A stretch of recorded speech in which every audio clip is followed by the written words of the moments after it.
দুই এটাক লৈ ঘূৰি আছে, খানা খাব দিছে, তাকে লৈ যদি ভোট দিছে, ৰাইজৰ কথা সমস্যাৰ কথাটো কেতিয়াও পাতা নাই। চলাই আছে কেনেকুৱা সমাদৰ পাইছে ৰাইজৰ মাজত?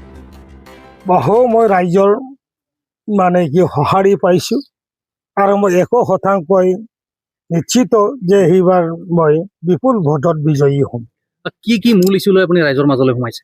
মই বিচাৰোঁ বাক্সাখন আমাৰ হাতেৰে 2003 চনৰ পৰা মই সেই জিলাখন নিৰ্মাণ কৰিছিলোঁ।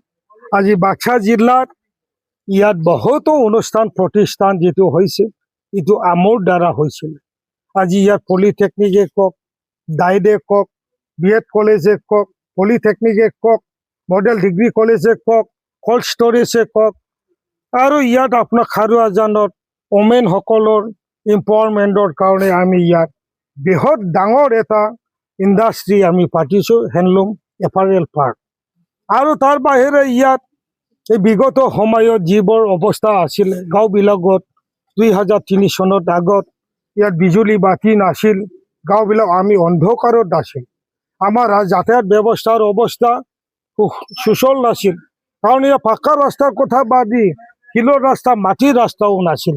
আজি আমাৰ ৰাইজে পাকা ৰাস্তা খোজ কাঢ়িবলৈ সক্ষম হৈছে, ডাঙৰ নদ নদীবোৰত আমি ব্ৰিজ বান্ধিবলৈ সক্ষম হৈছোঁ। আৰু তাৰ বাহিৰে যিবোৰ স্কুল কলেজেছ আছিলে, প্ৰভিঞ্চিয়েলাইজ নাছিলে, সেইবোৰ স্কুল ভেঞ্চাৰ অৱস্থাত আছিল।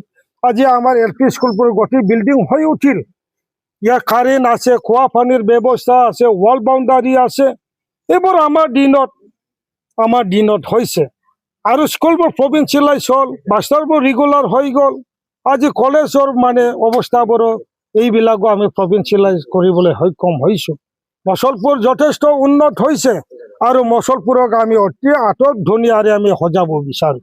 এখন যাতে সুন্দৰ এটা মানে সৌন্দৰ্য থকা এখন জিলা যাতে হয়, আদৰ্শ জিলা যাতে হয়। ইয়াৰ ৰাস্তা ঘাটত ড্ৰেইনৰ কথা আৰু ইয়াৰ যিবিলাক অনুষ্ঠান আছে, ৰাস্তা ঘাট আছে, এইটো আমি পৰিকল্পনা কৰিছোঁ। আজি সেই ডিজাইনত মচলপুৰ ধুনীয়া অন্য জিলাতকৈ ইয়াত যাতায়াত ব্যৱস্থা থকা বা সকলো আমি ইয়াত পাব পাৰোঁ, আমি প্লেনিঙত আছোঁ। এই গতিকে মই ভাবোঁ এই লক্ষ্য আমাৰ এতিয়াও আছে। এই কাৰণে মই দীঘলীয়া দিন সেই ৰাইজৰ কাৰণে এইটো পাবৰ কাৰণে আমি ৰাজনীতি কৰি আহিছোঁ। বাস্কা সমষ্টিৰ যিখন নিৰ্বাচনী যুঁজ কেনে ধৰণৰ হ'ব বুলি ভাবে আপুনি? মই ভাবোঁ মোৰ লগত কোনো প্ৰতিদ্বন্দ্বী নাই, কাৰণ মই বিপুল ভোটত জিকিম। কাৰণ ইয়াত আমাৰ অসমীয়া ভাষী ৰাইজ, ইয়াত গোৰ্খা ভাইসকলৰ, আদিবাসী ভাইসকলৰ, আনপিনে আমি ইয়াত মদাহী জনগোষ্ঠীসকলৰ, চৰণীয়াসকলৰ, মদাহীসকলৰ সকলোৰে আমি সমৰ্থন লাভ কৰিবলৈ সক্ষম হৈছোঁ।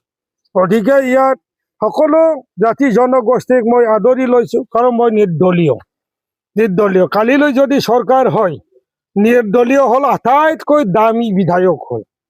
যদি চৰকাৰ গঠন কৰিবলৈ এবছলিউট মেজৰিটি নাপায়, তে মোৰ সহায় নালাগিব চৰকাৰ পাতিবলৈ। এইটো সোণা নহয় হীৰা হ'ব। তেতিয়া আমি চৰ্ত সাপেক্ষে আমি কি হ'ল চৰকাৰৰ সমৰ্থন দিম, আৰু ইয়াত আমি বাক্সা জিলাখন আমি বিচৰা, আমি দেখা সপোন তেতিয়া আমি কি হ'ল পূৰণ কৰিব পাৰিম। আপোনাৰ নিৰ্বাচনী প্ৰতীক চিহ্ন? এইটো হ'ল ৰড ৰোলাৰ। ইয়াত যিটো খালা বামা আছে এইটো সমান কৰি যোৱা। আমাৰ যিবোৰ জাতি জনগোষ্ঠীৰ মাজত ভেদাভেদ আছে, জাতিক লৈ ধৰ্মক লৈ নিৰ্বিশেষে আমি কি হ'ল ৰোলাৰেদি সমান কৰি যাম আমি। ইয়াত আমাৰ যিটো ভাইচাৰা আৰু ইয়াত ভাতৃবোধ, সমন্বয়, শান্তি, একতা, এইটোও আমাৰ লক্ষ্য। তেতিয়াহে শান্তিও আহিব, একতা আহিব, তেতিয়া আমি শক্তিশালী হ'ম। Thank you. ধন্যবাদ।